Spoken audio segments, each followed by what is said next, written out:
Hi there. Please let your mind slow down and go at ease, and let me know in the comments where you're from. Also, what's your best tip for a peaceful night's sleep and keeping a calm mind? Whether it's a relaxing bedtime ritual, a favorite book, or a mindfulness practice, your advice could be just what someone needs. The voice in the cabin. Last winter, I rented a remote cabin deep in the woods, hoping for a quiet getaway where I could unwind and enjoy the silence. The cabin was rustic, old-fashioned, surrounded by tall pines and a dense blanket of snow that muffled every sound. It felt like I was the only person in the world, isolated from everything, and for the first few days, it was perfect. But then, strange things began to happen. At night, I would hear noises outside, faint footsteps crunching in the snow, a soft shuffling that grew louder, then faded away, as though someone were circling the cabin. I told myself it was just animals, that I was letting the isolation get to me. But the feeling of being watched grew stronger, creeping over me like a chill. One night, as I was drifting off to sleep, I heard it, a soft, barely audible whisper drifting through the silence. It was faint, like someone standing just outside the door, calling out in a voice filled with sorrow. I sat up, straining to listen, and the whisper grew louder, more insistent, filling the room with a haunting, breathy sound. "Come out," it whispered, the words drawn out, lingering in the air. I froze, my heart pounding, staring at the door, half expecting it to swing open. The voice continued, its tone desperate, pleading, filling me with a dread that seemed to sink into my bones. I wanted to ignore it, to pretend I hadn't heard it, but the voice grew louder, each word echoing in the silence. "Please, come out." I stood, heart racing, and approached the door, peering through the small, frosted window. But all I could see was the empty forest, the trees casting long shadows over the snow. The whisper stopped, leaving only silence. But I felt its presence, a weight pressing down on me, as though someone, or something, were just outside, watching, waiting. I locked the door, shoving a chair against it, and returned to bed, pulling the covers over me, too terrified to move. The night was silent, oppressive, the air heavy with a sense of dread that made it impossible to sleep. The next night, the whispers returned, louder this time, calling to me from the darkness. They drifted through the walls, filling the room with an eerie, echoing sound that seemed to come from everywhere and nowhere. "Please, let me in." The voice was filled with sorrow, a longing that made my heart ache, but it was laced with something darker, a hint of malice that sent a chill down my spine. I sat up, my mind racing, wondering if I was imagining things, if the isolation had finally gotten to me. But then I heard it, a soft, scraping sound, like nails dragging across wood. It started at the front door, then moved to the windows, circling the cabin, filling the air with a slow, deliberate rhythm. The voice continued, its tone pleading, desperate. "Let me in. Don't leave me out here." I backed away, clutching a blanket around me, my eyes fixed on the door. I could see a faint shadow just beyond the window, a figure standing in the snow, watching, waiting. My breath hitched, and I stumbled back, heart pounding, As the shadow moved closer, pressing against the glass, its voice growing louder, more insistent. Let me in. I spent the night huddled in the corner, too terrified to move, listening to the voice, the scraping, the slow, deliberate footsteps that circled the cabin until dawn. When the sun finally rose, I gathered my things, threw them in the car, and left, my heart racing as I sped down the snowy road. But even now, months later, I can still hear the voice, faint but constant, echoing in my mind, pleading for me to come back, to let it in. And sometimes, in the dead of night, I wake to the sound of soft whispers drifting through the walls, a reminder of the shadow that waits for me, hidden in the depths of the forest.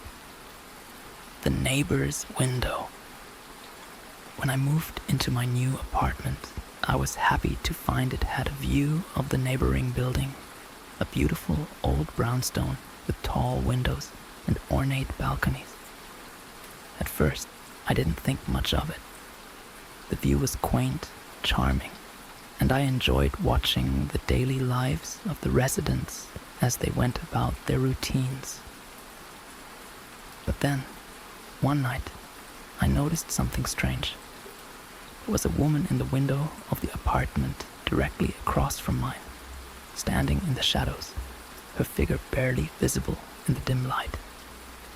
She was dressed in white, her long hair cascading over her shoulders, her gaze fixed on something outside.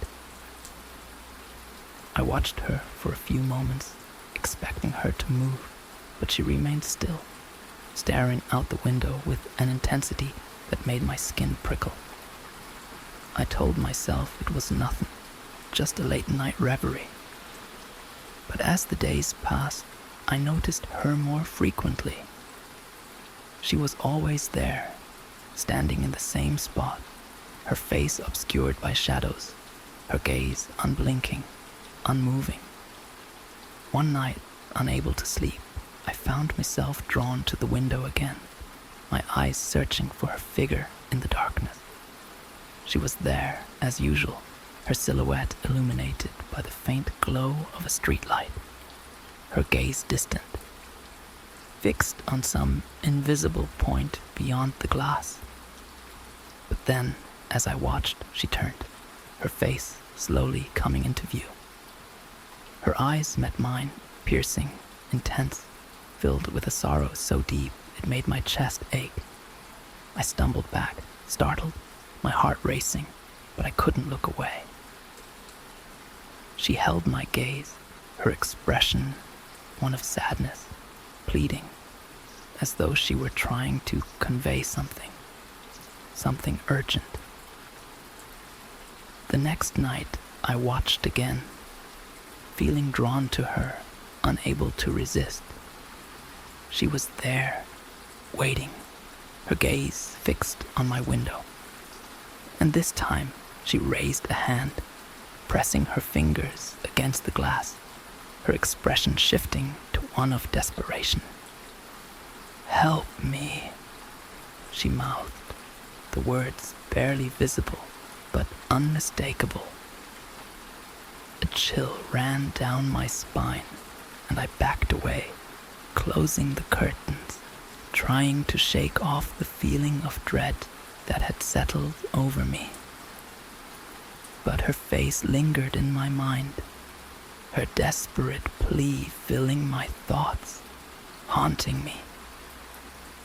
The next morning, I decided to find out more about her. I asked the building manager if he knew anything about the woman in the neighboring apartment, but he looked at me with a blank expression, as though I were speaking nonsense. "There's no one in that apartment," he said slowly, his tone laced with confusion. "That unit's been empty for years." I felt a wave of disbelief, my mind reeling, but he was insistent.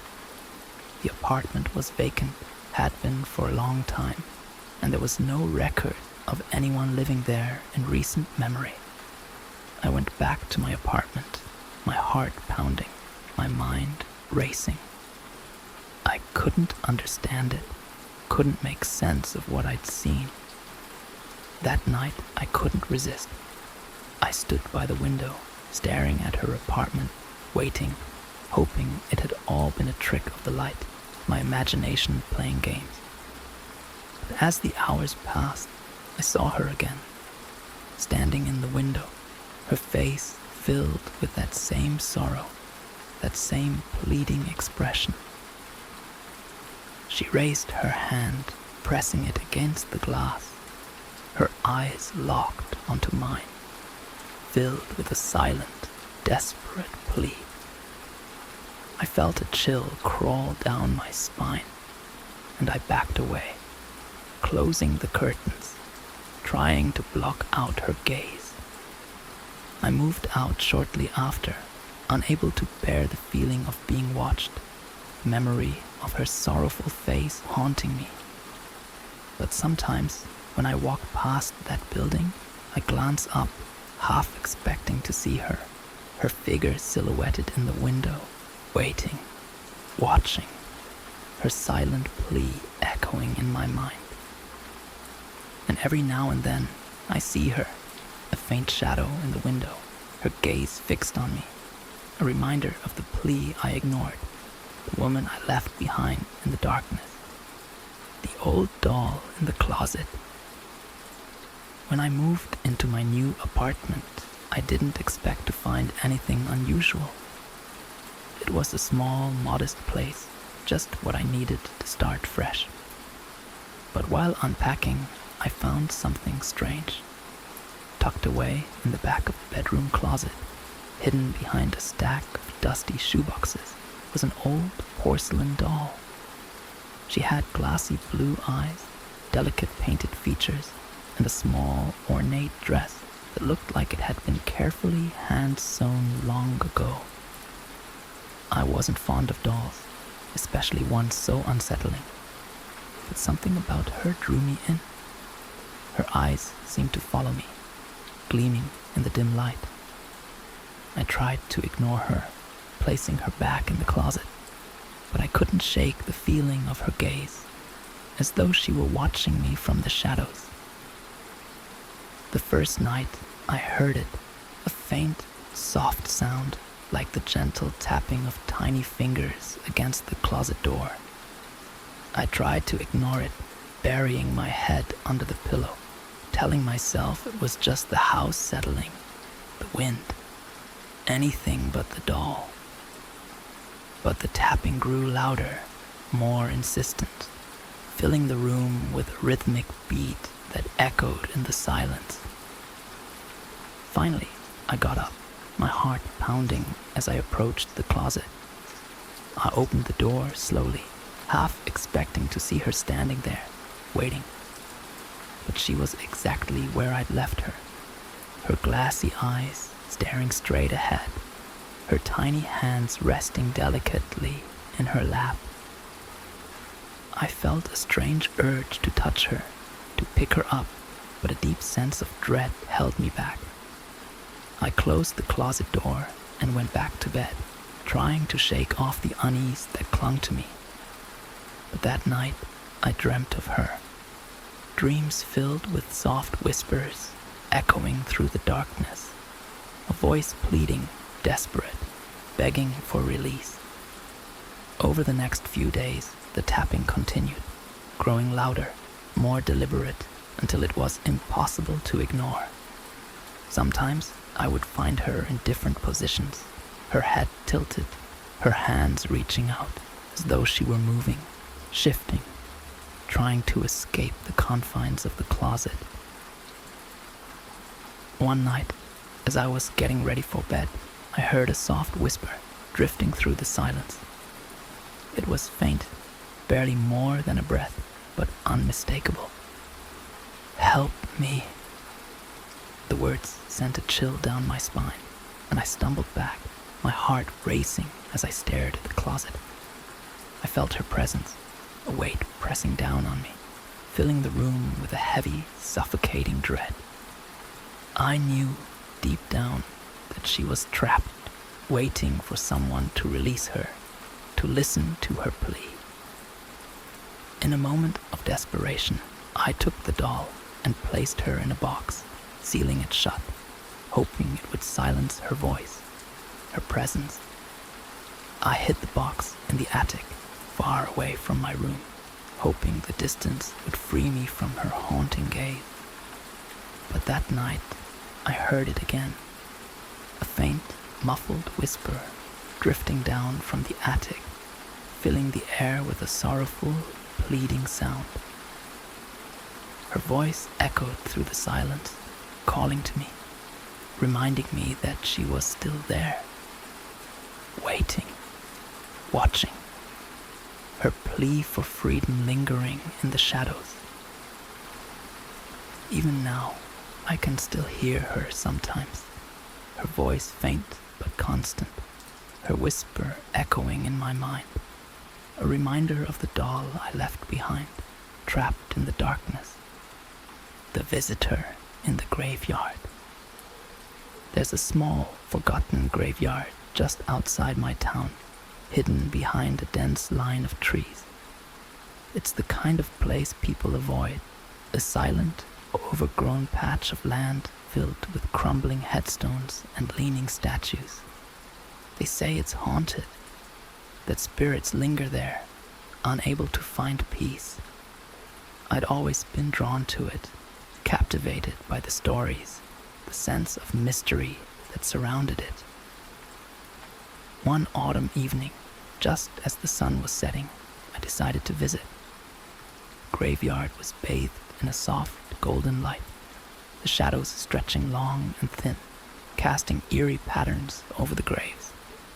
The air was cold, filled with the faint scent of damp earth and fallen leaves, and the silence was absolute, thick and heavy, pressing down on me. I wandered through the rows of headstones, reading the names, the dates, feeling a strange connection to the people who lay beneath the earth. It was peaceful, almost serene, until I reached the far edge of the graveyard, where a large, crumbling mausoleum stood, half hidden by ivy and shadows. As I approached, I felt a sudden chill, a coldness that seeped into my bones, making my breath hitch. The air grew colder, filled with an unnatural quiet. I felt an overwhelming urge to turn back, to leave the graveyard and never return. But curiosity held me in place, compelling me to step closer, to look inside. Just as I reached the entrance, I saw her, a figure standing in the shadows, her face hidden, her body cloaked in a long, dark dress that flowed around her like mist. She was barely visible, her outline blurred and faint, as though she were part of the shadows themselves. I felt a chill run down my spine, and I stumbled back, my heart pounding, but I couldn't tear my gaze away. She stood there, silent and still, her face obscured, but I could feel her gaze, a heavy, sorrowful presence that pressed down on me, filling the air with a sense of deep, overwhelming sadness. In a voice barely above a whisper, she spoke, her words soft and filled with longing. Stay. Please stay. Her voice was filled with sorrow, a deep, aching sadness that made my chest tighten. I felt a strange pull, an urge to stay, to listen, to understand her pain. But fear gripped me, holding me back, and I shook my head, taking a step away. She moved closer, her figure shifting in the shadows, her gaze fixed on me with an intensity that made my skin crawl. Please, Don't leave me! Her words echoed in the silence, each one laced with desperation, with a need that seemed endless, timeless. I wanted to help her, to understand, but something in her gaze, in the way she held herself, filled me with a terror I couldn't explain. I turned, running through the graveyard, my footsteps echoing in the stillness, her voice following me, growing fainter with each step. Don't leave me, please, don't leave. When I finally reached the edge of the graveyard, I stopped, glancing back one last time. She was gone, vanished into the shadows, leaving only silence, a heavy, sorrowful silence that lingered in the air, filling me with a sense of regret, of sadness, as though I'd left something behind. I don't visit the graveyard anymore, but sometimes, on quiet nights, I hear her voice, faint but unmistakable, drifting through the air, her plea for company, for solace, echoing in my mind, a reminder of the spirit I left alone in the darkness. The figure in the field. Growing up, I lived on the edge of a small town surrounded by wide open fields that stretched for miles. As a kid, I would often wander through those fields, exploring, letting my imagination run wild. But there was one part of the field I always avoided, a small patch of land near the woods where nothing grew. The grass was sparse and brittle, and no matter the season, the ground there was always dry and cracked. People in town called it the dead patch, and it was the subject of countless ghost stories. One summer night, feeling braver than usual, I decided to investigate. The sun was setting, casting an orange glow over the fields, and I could see the dead patch ahead, a dark, barren spot in the otherwise green landscape. As I approached, a chill crept over me, the air growing colder, thicker, filling me with a strange sense of unease. And then I saw it, a figure standing in the middle of the dead patch. It was barely visible in the dim light, its outline blurred and hazy, like a shadow that had come to life. The figure was tall and thin, its head tilted downward, its arms hanging limply at its sides. It didn't move, didn't react, just stood there, silent and still, like it had been waiting. I felt a surge of fear, but curiosity kept me rooted in place, watching, waiting. The figure lifted its head slowly, its face hidden in shadow, but I could feel its gaze, a heavy, unblinking stare that made my skin prickle. Who are you? I whispered, barely able to keep my voice steady. The figure didn't respond, but it raised a hand, pointing directly at me. A chill washed over me, and I stumbled back, my heart pounding, but I couldn't tear my gaze away. I felt an overwhelming sense of dread, a deep, bone-chilling fear that made it hard to breathe. Just as I was about to turn and run, the figure moved, stepping forward, its movements slow, deliberate, each step pressing into the brittle ground with a soft, hollow crunch.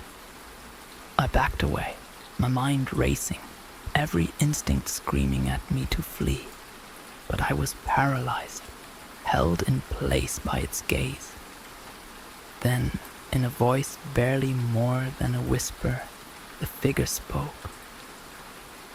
Don't come back. The words echoed in the silence, each one filled with a sorrow so deep it made my chest ache. I bolted, running through the fields, my footsteps echoing in the stillness, the figure's voice lingering in my mind. filling me with a dread that clung to me long after I'd left. The next day, I went back to the field, hoping to convince myself it had all been a dream. But when I reached the dead patch, there was no one there, only silence, thick and oppressive, filling the air with a weight that seemed to press down on me, reminding me of the figure's warning. I don't wander the fields anymore, especially near the dead patch. But sometimes, when I pass by, I feel its gaze, heavy and unblinking, watching from the shadows. A reminder of the warning I ignored, the presence I left behind in the silence of the fields. The stranger at the bus stop. It was a chilly autumn evening, and I was waiting at the bus stop after a late night at work. The street was empty, silent, the only light coming from a flickering street lamp above. The air was thick with mist, casting eerie shadows over the sidewalk, making everything feel muted, dreamlike. I was alone, or so I thought. But as I glanced around, I saw someone standing at the far end of the bus stop. A man, tall and thin, dressed in dark clothes, his face hidden beneath a hood. He stood perfectly still, his gaze fixed on something in the distance, his presence filling the air with a strange, unsettling energy. I told myself it was nothing, just a fellow commuter. But there was something off about him, something that made my skin prickle.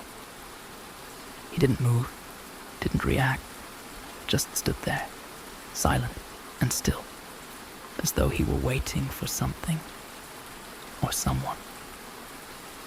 The bus arrived and I climbed on, eager to put distance between us. But as I took my seat, I glanced out the window and saw him again, standing by the bus stop, his gaze locked onto mine. My heart raced, and I turned away, telling myself it was just my imagination. The bus was nearly empty, and I settled into my seat, trying to shake off the unease that clung to me. But as we drove through the dark, empty streets, I felt it, a presence, heavy and unrelenting, as though someone were watching me. I glanced around, my gaze sweeping over the rows of seats. But the bus was empty, silent, save for the soft hum of the engine. Just as I was beginning to relax, I saw him again. He was standing at the next bus stop, waiting, his face hidden in shadow, his gaze fixed on me with an intensity that made my skin crawl. My pulse quickened, and I looked away, my mind racing, trying to convince myself it was just a coincidence. But with each stop, he was there, standing in the shadows, his figure barely visible, his presence filling the air with a heavy, oppressive dread. It was as though he were following me, waiting, his gaze unblinking, his silence suffocating. Finally, the bus reached my stop, and I stepped off, my hands shaking, my heart pounding as I glanced around. The street was empty, silent, the mist clinging to the ground like a shroud. I took a deep breath, telling myself it was over, that I was safe. But just as I turned to leave, I saw him, standing at the end of the street, his figure barely visible in the dim light, his gaze fixed on me, unblinking, filled with an intensity that made my blood run cold.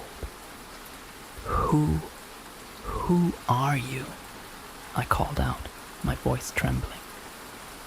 He didn't respond, didn't move, just stood there, watching, waiting. I backed away, my mind reeling, my pulse racing as I tried to make sense of it. And then, in a voice barely more than a whisper, he spoke. I am coming. The words echoed in the silence, each one filled with a darkness, a sorrow that seeped into my bones. I stumbled back, my heart racing, and when I looked again, he was gone, vanished into the mist, leaving only silence.